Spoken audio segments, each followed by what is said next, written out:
人在吃饭时发现了一件诡异的事，她察觉到丈夫每次在吃牛排时都会以极快的速度剔除掉上面的肉，可女人却怎么都不会想到，丈夫是用了数十名鲜活的生命才练就出了他那令人羡慕的刀法。在婚后的30几年里，尼克将自家的地下室改造成了囚笼，被害者在这里发出过无数声的惨叫，但他却将这声音当成了最动听的音符。而由于他本身工作的特殊性，导致妻子从未跨进过地下室半步，每次都只会将食物送到门口。可直到这天女人闺蜜的到来，才打破掉这一如既往的平静。闺蜜提醒她一定要小心婚后老实巴交的男人，因为那些所谓的神秘感背后往往都有着见不得光的勾当。闺蜜更是开玩笑地对尼克说道 You want to be Mr. Mysterious? Okay. I'll just have to sneak in one day when he's out. I sure will, too.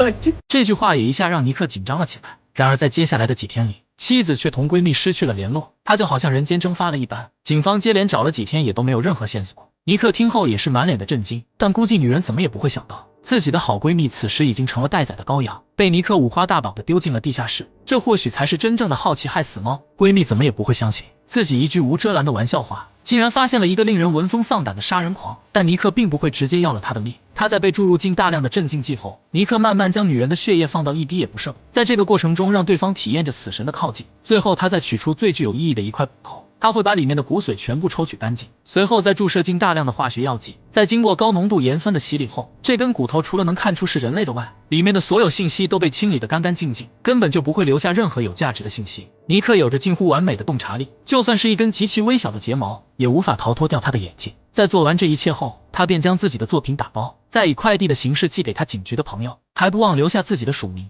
这也让他在外界有了一个闻风丧胆的绰号——击骨者。等到警方开始对骨骼进行化验时，也根本就找不到任何有价值的线索。好在他们对送货小哥进行了调查，也是在快递站的监控中第一次看到了击骨者的真容。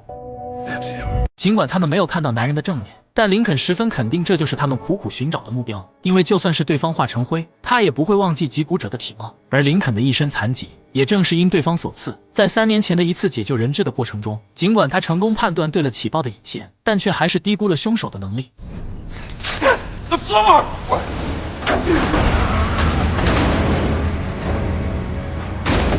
这个智商高达180的天才警探，也因脊椎受到严重变形导致了终身残疾。而凶手在他面前挑衅完后，还不忘彻底羞辱下林肯的自尊。但击骨者也在做完这起案件后消失了3年，直到这天的那根骨头出现，林肯知道是击骨者又回来了。很快他们便在监控中有了发现，从对方使用的手机型号非常罕见这点出发，警方很快分离出了当天的信号来源。虽然还无法查到使用者的身份，但通过对基站的追踪，他们得到了凶手最终的目的地。而林肯也明白，这是击骨者给到自己的信号。如今他再次来到这个城市，也就意味着两人最终的较量即将到来。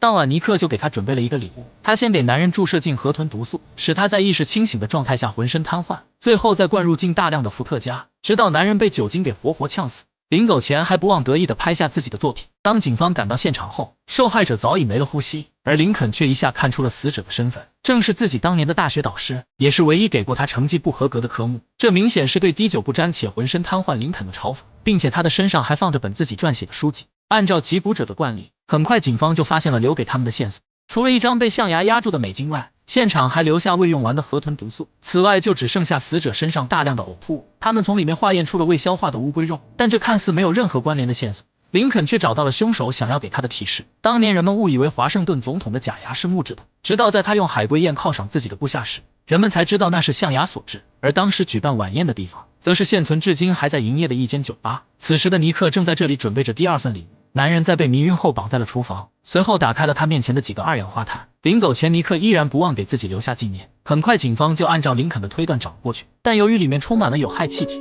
他们也只能做好防护才敢下去。而此时被害者早已没了呼吸，他全身的皮肤也因极低的气体而被严重灼伤，手上依然拿了本林肯的书籍。尽管这次他不认识死者，但显然还是击骨者的手法。女警除了在地上找到把豪刀外，还在男人的嘴巴里发现了线索。经过警方的化验，他们在被害者的胃中发现了彩色的铜绿，在男人嘴巴里找到的东西则是北方红橡叶，而地上的那把开豪刀却没有特别之处。但根据这3条线索，林肯还是想到了一个地方，那里曾是当年最大的生蚝产地，直到几十年前才被拆除改造成了火车站，而制造屋顶的材料正是那种令人炫目的铜绿色，并且周边还长着几百棵的红橡树。很快警方又根据线索找了过来，果然在车站的最里面发现一名被害者，她的身体被固定在椅子上，脖子还被钢索勒紧。女人的脚下放着所有被害者的照片，但这次却与往常不太一样，因为女人并没有被杀。可林肯却一下紧张了起来，因为击鼓者从来就不留活口。他担心这是给警方设下的圈套，可令所有人都没有想到，凶手并未留下任何的机关。他们对现场的东西进行了检查，但却没有发现任何线索。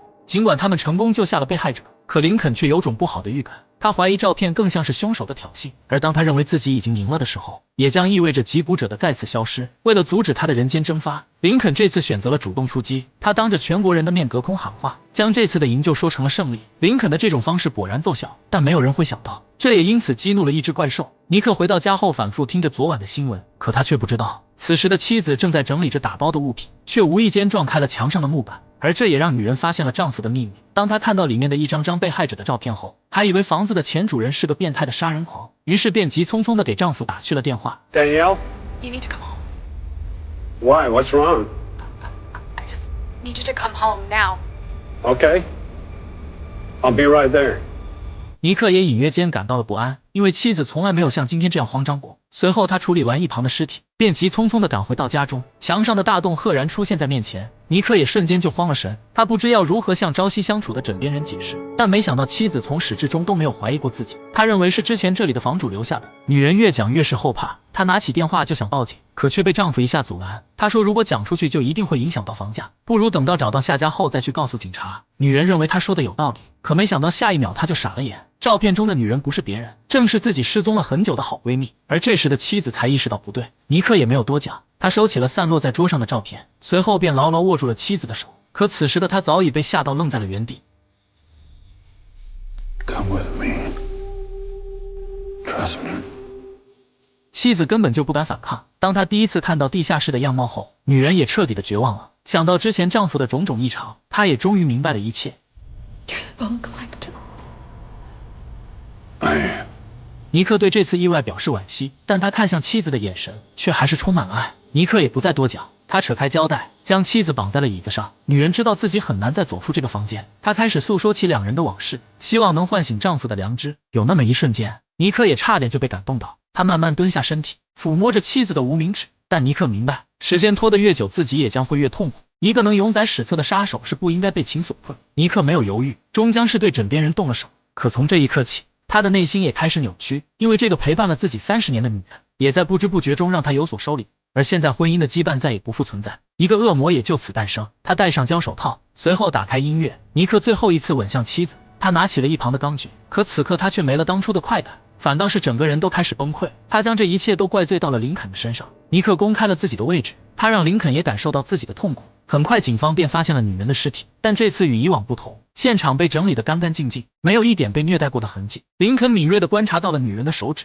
尼克为了祭奠他失去的爱情，取走了妻子的无名指骨头。相比之前待在那里的戒指，他或许更信赖一个不会讲话的骨头，同时也是为了告诉警方，这段婚姻对他的意义非凡。而在女人的另一只手上，他们发现了一块红色皮革，同时手上还留有一些白色的粉末。也就在这时，尸体传来了手机铃声，正是尼克打来的。他将这一切都怪罪到了林肯的头上，立誓一定要让他身败名裂。 There's a new game, Lincoln. You still have your clues? But I'm not stopping at 3 bodies. I'm gonna keep killing. So the world knows your insignificance. We're going to stop you. There. That's my point. You can't stop me.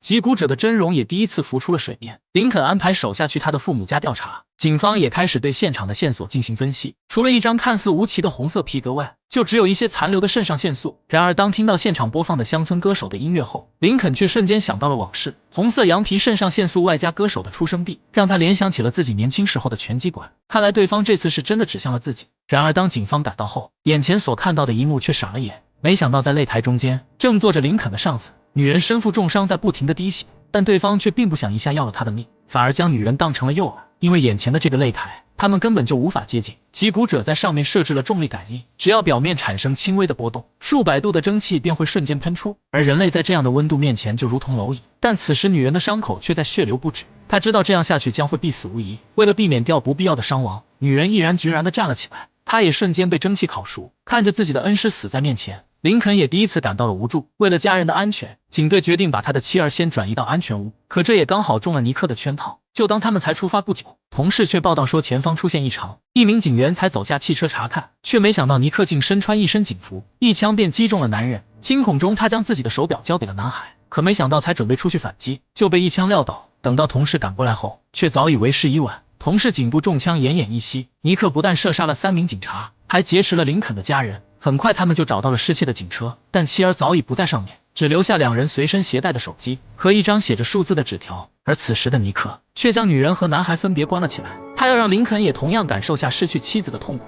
而另一边，小队开始对现场留下的线索进行分析，可无论如何也找不到相对应的提示。也就在这时，男人突然意识到自己送给死去同事的那块手表并不在现场，意识到这或许是留下的线索。他们赶忙对手表进行了定位，最后的位置显示在郊外，但距离现在也已经过去了半小时，也只能大概确定个区域。而此时技术人员也有了发现，留下的那张纸条属于一种特殊的材料，并且上面还带有动物的皮肤组织。这也一下提醒到林肯，他知道尼克妻子的父亲曾是名屠夫，所经营的店铺就在定位附近。警方火速赶了过去，也终于成功找到了他的妻子，但男孩却并不在这里。随后他们在房间内找到一张留言，告诉林肯知道去哪里找到儿子，并要求他一个人过来。林肯知道真正的对决要来了，那是他这辈子都不想再触及的地方。当年他就是在那里第一次失败，尼克要将他带回到最开始的地方。但尽管这一切都是陷阱，可林肯知道自己必须过去。为了能掌控到里面的情况，临走前他带上了女警的摄像机。当林肯来到那个仓库后，实时画面也传到了同事的面前。他来到当年出事的地方，也终于在上面见到了儿子。这场景和多年前的画面一模一样，但不同的是现在换成了儿子，